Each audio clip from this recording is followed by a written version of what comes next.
Oh my God. Now I'm embarrassed. I should put on a hat. Sentence is, the job system is only one way to organize work. It is only 200 years old. It only came into existence around the Industrial Revolution. It was a problem even then. Lots of people, and that's not always acknowledged, lots of people 200 years ago, besides Karl Marx, many other people said that the job system would be a calamity, would be a disaster, was no good. Among my favorite people is Thomas Jefferson and Charles Dickens with Christmas Carol, which is not just about Christmas, but it's about work. And so I think the short answer is a different way to organize work. And a different way to organize work is possible because the job system is only one way to organize it. And it's one of the stupidest ways of organizing work that anybody ever thought of. So, new work is a new way to organize work. Most importantly, it adds two kinds of work, two modalities of work, two forms of work to the now existing job work. I don't think job work will go away, but it will forever be inadequate. It will always be short. We will always have a lack of jobs. You mean the employment? Yeah. There's always a scarcity of jobs. But I don't put too much weight on this. That is, if people say, look, there are lots of jobs right now in New York City. Oh, okay, so what? Doesn't begin to touch me. I mean, I know that young people in any number of Mid-Eastern countries, young males especially, have unemployment in 30%, 40%, 50%, 60%, in that range. Same in Spain, 50% at least, so on and so forth. So I don't think this will go away, and I'm back where I was, unless we change the work system and add new ways of working. New work is new ways of working. And co-working may be one of them, and there the connection is very close. But to my mind, I mean, we add community production or high-tech self-providing. I don't know how you relate to that, but maybe you relate very importantly. And also, you know, very importantly, people need to find out what they really want to do. That, to my mind, is the capstone. That is, you know, Luther said, "Here I stand, I cannot do otherwise, God help me, amen." Well, I don't like Luther that much, but I would say something similar about it. We have to get to a way so that people can do what they want to do. That is freedom. You have to understand, to understand any of this, that I have been ill for several years.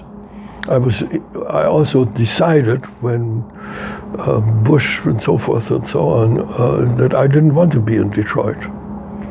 I sort of gave up on Detroit, and I went to Africa, and I went to India, and I went to other countries. Africa and India played key roles, and I'm now coming back to Detroit. I started the first Center for New Work because, all around me there were people who anticipated to be laid off, dismissed, entlassen. And out of that fact, I developed the first approach, the first proposal. The first New Work proposal was an outrageous proposal, on purpose expressed in the simplest possible language, on purpose not at all in touch with the usual academic stuff, but I basically said, no. I mean, if you're going to dismiss half of the people, there's an alternative to what you're proposing. I don't want Flint to be divided like this into a part of the people are unemployed and part of the people are working overtime. You follow? We can do something else. Instead of this, we can do this. And so I said, let's have 6 months work and 6 months new work. And that was really the birth of new work. That I said, in the time in which people are not in what is called the shops or the plants or whatever, in those other 6 months, people will do not lying on water beds and watching porno movies, and they will not do this and that and the other, then get drunk and violent and so forth and so on. In the other 6 months, they will do new work. And everybody said, what the hell is that? And I said, well, new work is when people are encouraged to find out what their real talents are, what they really want to do. There we connect. What they really, really want to do. And we will set up a center, and this center will have 2 tasks. One task is to, you see, that's different, and I would emphasize that because that's different from what anybody else is doing, even now. I mean, it's part of my credo, mein Glaubensbekenntnis, that people don't know what they really want to do. That you have to help people to figure it out, and that it's not an easy task, that you have to be patient, that you have to take months for people to find out what they really, really want. That's why that double really, really, really. Do you think it's only one thing that one really wants, No. or it can change? No. Sorry, thank you. Tremendously. That, in fact, that's one of the worst misunderstandings of new work, that people think it's only one thing, and I keep insisting, no. You can change, it can change with every month. It can change every week. But it is a very different life if you keep living your life constantly asking, is this what I really want? Or am I just treading water? And so the question, what is it that you really, really want, became the guiding question of new work. And I'm sorry if I get emotional, but you forgive that. I'm telling you my life, so of course I'm emotional. So anyway, what happened is that I was very, very moved. I was moved to tears many times, because here were these colossal people, 5 times the weight I was even then, and they would cry. They would come and I would talk to them, and I would say, okay, so what is it that you seriously want to do? What do you really want? They started to cry. Yeah. Because they would say, nobody has ever asked me that question. Everybody always said, you ought to do this, you ought to do this. My parents, my teachers, my pastor, everybody kept telling me, do this, do this, do this. Everybody had the answer. Nobody asked me what I wanted. So that had lots to do with philosophy, because I had written my dissertation on Hegel, and I still write about that. By the way, I'm very in conversation with numerous countries. So don't think of me as old metal or something like this. I'm 85, so I'm not a child by any means, but I'm not part of the trash. Don't think of me that way, please. You don't. Oh, okay. Anyway, so the idea was that people wept, and they agreed. And if I may jump ahead a bit, that I think is one of the things that I would take a certain amount of credit for. That when I first started to think back, 83, 84, 82, everybody said, asking people what they really, really want, what kind of bullshit is that? I said, no, it's not bullshit. Watch it. See what happens. And of course, nobody thought that anything much would happen, but a lot happened. Lots of people said, that's what I want, that's what I want. Help me find out, help me find out. And we were stormed, And people started working in a much more engaged way.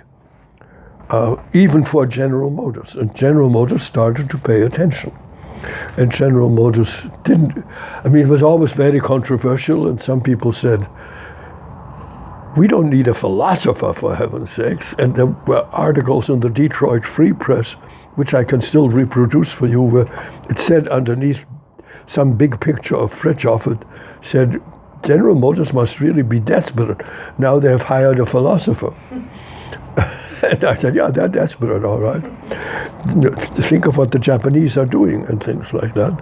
So the point of this is absolutely major in my story, that the idea of switching, of turning in the direction of making it possible for people to do work they really want to do, as opposed to work they are commanded to do, that really spread, as you must know. I mean, that has by now become virtually a platitude, or of course, hardly anybody really disagrees. But at the beginning, everybody thought it was a kooky idea, and a nutty idea, and a turkey idea, and things like that. But now at the moment, they maybe don't disagree, but they fully can't Right. do it. They don't do it. And that's why you're here, because you will talk to people in Detroit who will tell you, what is she talking about? We're doing it, we're doing it, we're doing it. And Frithjof will get invited, and Frithjof will give a workshop or something like this. And I can still give workshops where I shout at people. And I say, no, you're not doing it. You are playing lip service. You are playing around with the idea of giving people a chance to find out what they want. You don't even know what it means to really help somebody figure out what it is that they really, really want. And that's why I have not given up on the double really. Really, really, not just really want, not a whim, not a momentary idea, not something that, I use the expression, not a job with a miniskirt, not something that is a little more sexy than what you're doing now. I talk to people about what it is they really want to do.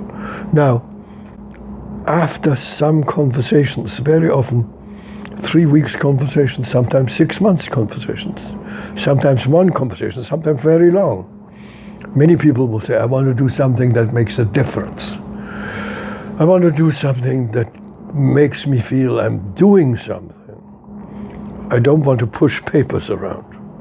So very often it turns out that what people want to do is do something for other people. And I can introduce you to people right now. I can call them up right now and say, come over, there's a very important visitor here. I want you to explain how you feel about your family and how that fits in with new work, because there are people who say, in my life I want two things.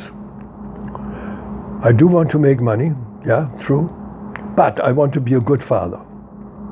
So that goes hand in hand very often. People reacted much more strongly than I had expected to, and they said, okay, I don't know what I want. Help, help, help.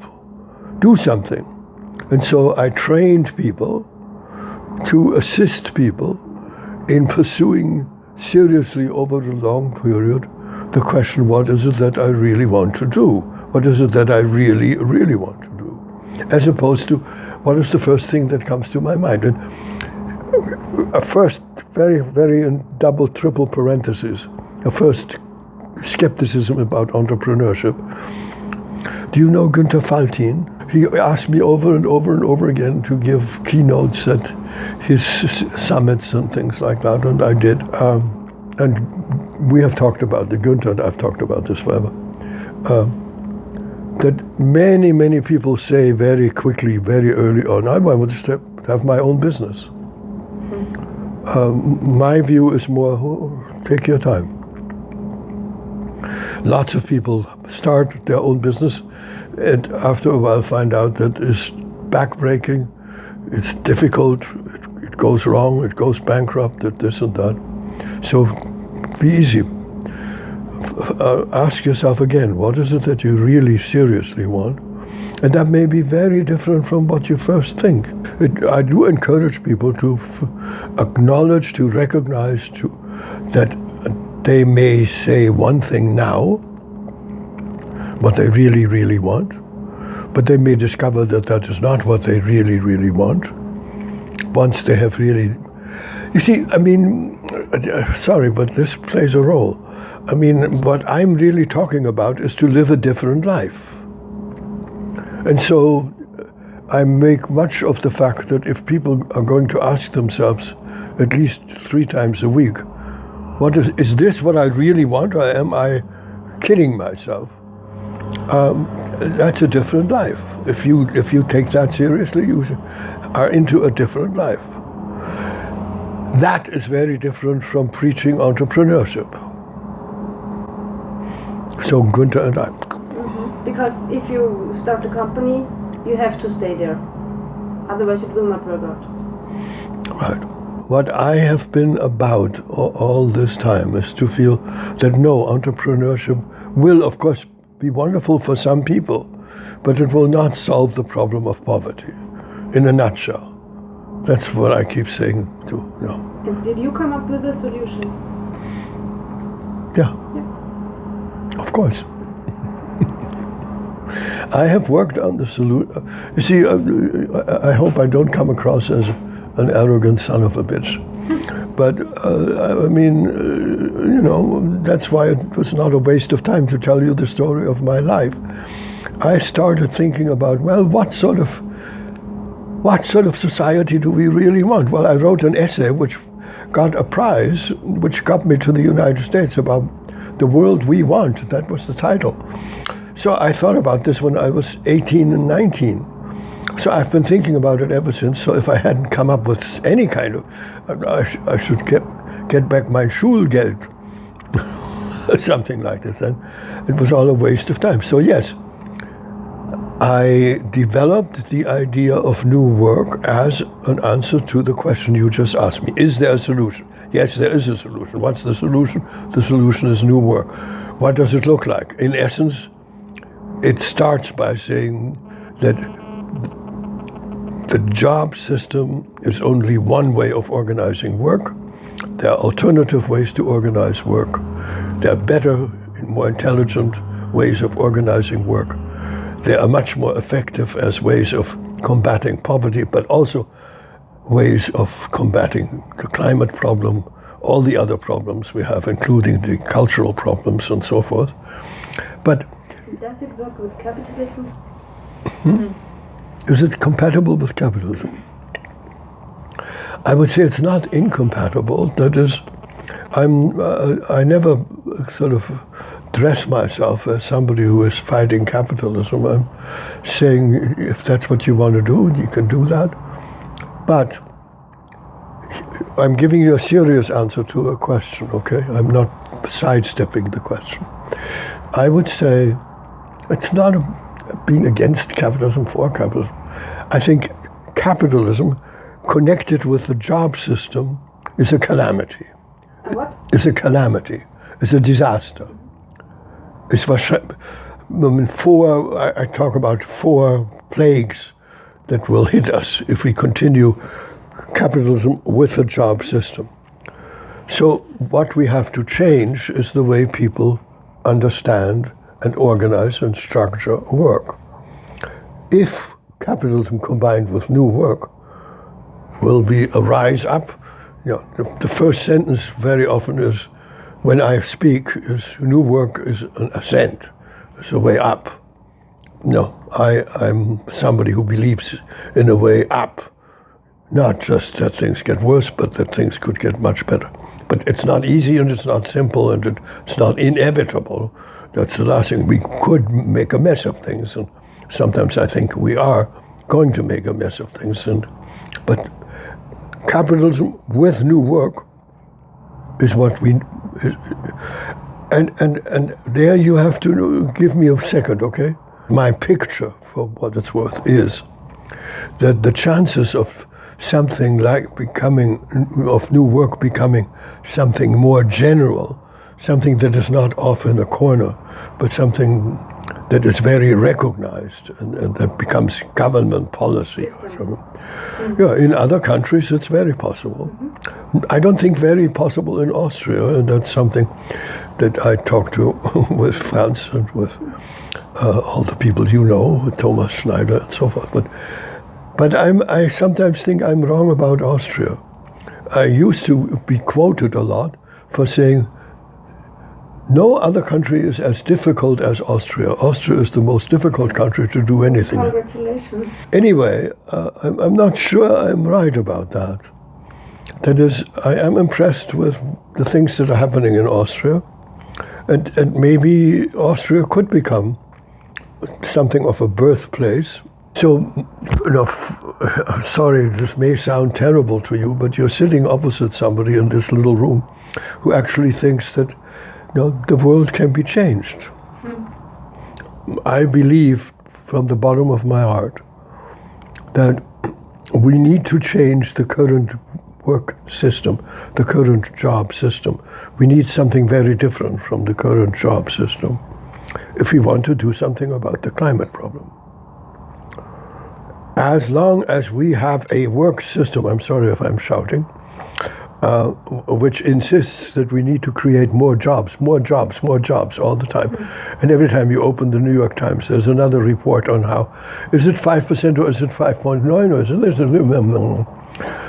I can't stand it anymore. Now, as long as we have a system where the creation of more jobs is absolutely what drives everything else, what drives the economy, what is used to measure the economy. I mean, if we have high unemployment, we have high fever. If we have low unemployment, we have good fever. With all of that, I disagree. We need a different job system, a job system where we are not struggling to create jobs. Sorry, I misspoke, my mistake. A work system where we don't struggle to create jobs. And in a nutshell, now I'm jumping, in a nutshell, New Work is an effort to create two additional kinds of forms of work. Two forms of work in addition to job work. One is what I call community production, what I used to call high-tech self-providing, which I think has a lot of overlaps with co-working as far as I know. But in my case, the emphasis has much to do with the capacity to use in amazing ways very new technologies, so that even in a single space, even in a small space, you can create very advanced products. So one new form of work is community production or high-tech self-providing. That will make it so that we are not constantly struggling for more jobs, because everybody will be able to do community production, and that means that they will be much less dependent on jobs than they are now. That overlaps strongly with urban farming, but any number of other things which I take. I mean, one of my little sayings always is, well, okay, what comes after vegetables? I mean, so we need beyond urban farming. That's one thing. The other is, and there I think we really need to talk, because it may be very close and it may not be that close. I feel that asking people the question, what is it that you really want, is a way of, into a new culture, into a new way of life. And it does mean that people discover work that is not in the job system. This is what I really want to do. And to come back to a question you asked me, I think in the case of some men, and I now say on purpose, on some men, it is their children. They want more time for their children. That happens. That too happens. So, the idea of making it possible for people to do work that they really want to do is a second way of adding to the available work possibilities. There are jobs, and there will be jobs, but always in short supply. In contrast to that, New Work says there is, that plays a role in what I write, there's an infinity of work. Work is infinite. We're not limited. We're not worried about running out of work. And in addition to the work people do now in jobs, they could do work they really want to do, which will be different from the work of the past, and they can do high-tech self-providing or community production. So work is not limited, but being paid for the work is limited. That's, again, you ask wonderful questions. We should have met years ago. That's again one of those questions where I don't immediately say either yes or no. That is... and if we had a basis income, then it would be solved. Now you have stepped on one of my big vulnerable toes. I hate the idea of basic income. When I talk to the Pope of basic income or whoever, I usually say, look, I have a very different life from your life. I know people who are on drugs. How many people do you really deal with that are on drugs? I know that if I give income to people who are on drugs, I know exactly what they will do. Right. No, the thing is that I'm saying basic income, what do they say in German? Bedingungsloses is a disaster. Because if you simply give money to everyone, no questions asked, you will give money, supposedly, to my mind, you can't do that. Because I don't want to give money to people who are on drugs because I want to work with them, getting them off drugs. The last thing I want to do is to make it possible for them to buy the next hit. And I know, here I stand, you see. I really have worked with drug people. I know something about it. So, I feel the same is true all the way.